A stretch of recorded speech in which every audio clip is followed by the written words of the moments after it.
Well, look where Australia's gotten to now. I can't believe this one. As a proud Australian and a proud Queenslander, what did you make of the sight of snipers on the roof of the Opera House last night? Gee, Steve, is this the way we're going to live going forward? I really, really hope not. Why are there snipers in Sydney like that? Look at that. Look at that artillery. That's just unbelievable. This is supposed to be Sydney. And I want to say this evening that, again, my view about what happened at Bondi, the atmosphere, the environment was created by the inaction of federal and state leaders over a 2-year period. That's very clear to me.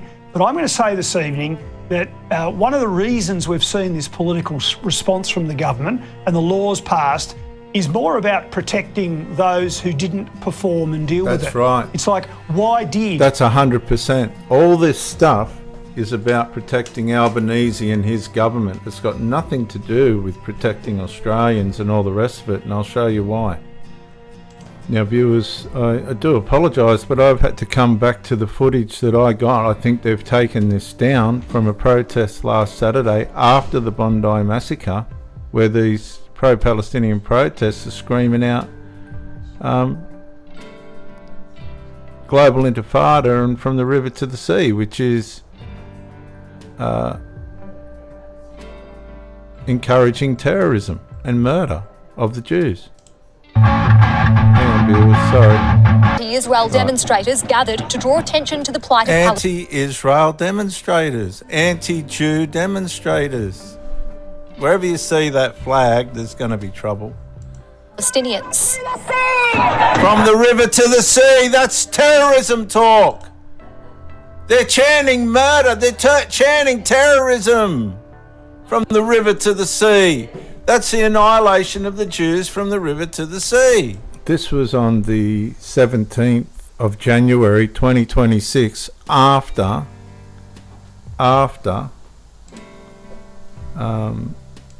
the Bondi massacre. They're allowed to do it still. Palestine will be free! And demand an end to... You know that's a chant asking for the annihilation of Israel and all Jews. That's the chant. That's what they're doing. Now, how are they allowed to do that in Sydney? Right? And why have we got snipers on the Harbour Bridge, on the Opera House, and who knows where else? Well, who are they going to shoot? What are they trying to stop? There's something seriously wrong with the way this government's running our communities. There's something wrong, really wrong. This is after the Bondi massacre. The state's new anti-protest laws. You know, I can't find this footage on the internet now. I think it's been taken down. That we reject these anti-protest laws and these attempts to take away. State's new anti-protest laws. That we reject these anti-protest laws and these attempts to... And yes, viewers, they did say intifada, which is a global, again, another terrorism chant to wipe out the Jews. There was 4,300 people murdered since 2000 with these intifadas. I believe Josh Lees needs to be locked up and put away under the new laws, because he's provoking a lot of... He's actually the leader. Take the leader out and the rest will sort of disintegrate. Take away our democratic... As far as I'm concerned, this bloke, Josh Lees, he needs to be locked up, because he'll get up there. He got up there and chanted from the river to the sea. That's inciting terrorism. Why aren't these people? Because they support it. The government... This was on the 17th of January 2026, after the Bondi massacre.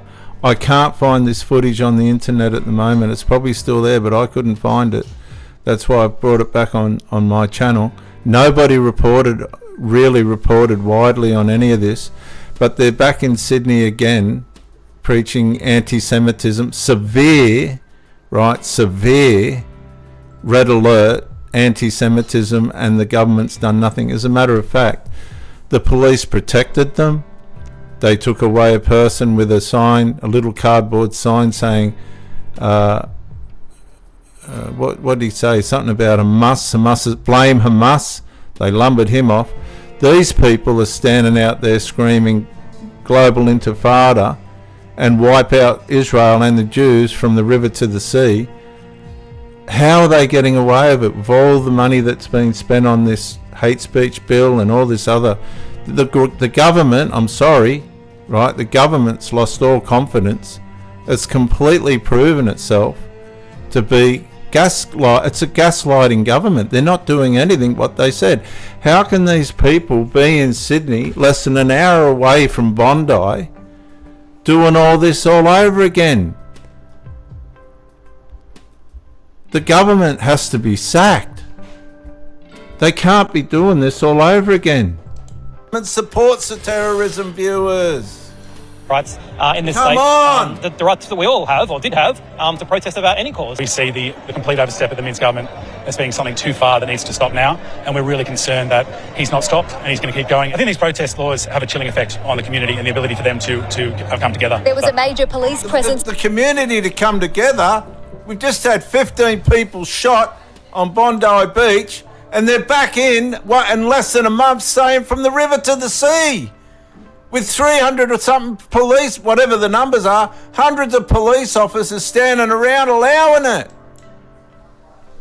Wake up, Australia. This government's corrupt. We'll get to that in a moment, but first, today the Prime Minister was blaming everybody else but himself for the anti-Semitism crisis. Have a listen. Sorry, viewers, I had to take that from my channel because I can't find that footage. It's beyond there somewhere, but I can't find it.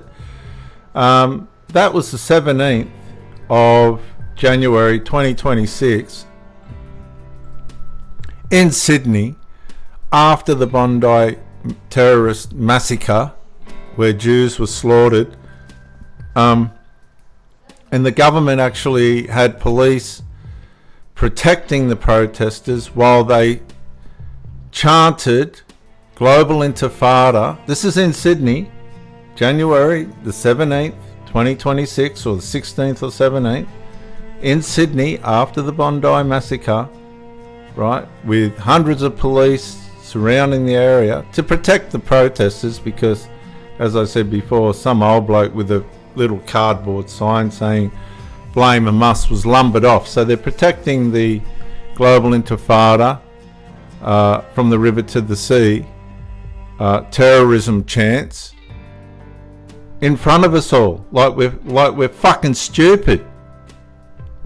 No. I mean,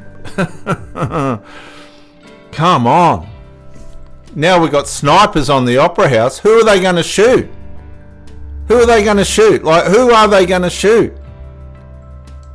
Fuck. Those guys get their hands on guns, even though one of them was on a watch list. I mean, I could go on.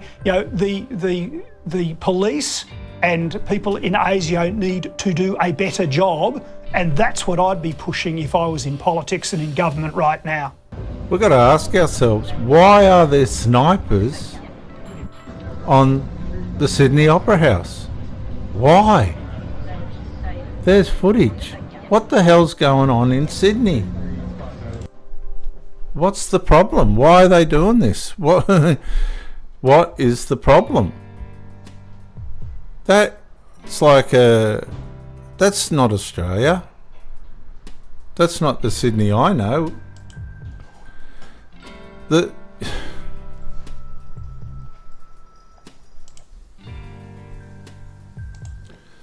post captures snipers and surveillance cameras on Sydney Opera House roof during the January 22, 2026 National Day of Mourning for 15 victims of December 2025 on Bondi Beach. They're saying it's an ISIS-inspired terrorist attack, but that's not completely conclusive. It's just an Islamic radical ideology terrorist attack which targeted Jewish celebrants during Hanukkah. Pauline Hanson criticises Australian politicians for inadequate responses to radical Islamic terrorism, arguing that such heavy security on a national icon reflects broader failures in addressing migration-related threats. With over 8,000 likes and 500 replies, the content amplifies debates on multiculturalism, featuring calls for mass deportations and remigration from supportive users, while highlighting Australia's deadliest terror incident since 2002. So who are they going to shoot? They're going to shoot the Islamic ideologists if they're starting to do something jihadist wise. It's just unbearable, unbelievable. They've hidden the fact that they're allowing the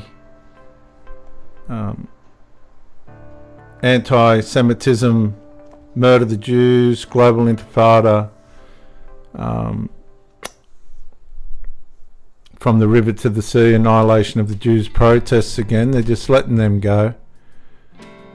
The whole country at the moment, Australia, run by this government, is completely and absolutely in no man's land. For an average Australian to stand at the steps of Sydney Opera House, which I've done dozens and dozens of times, and to see armed snipers up there like that,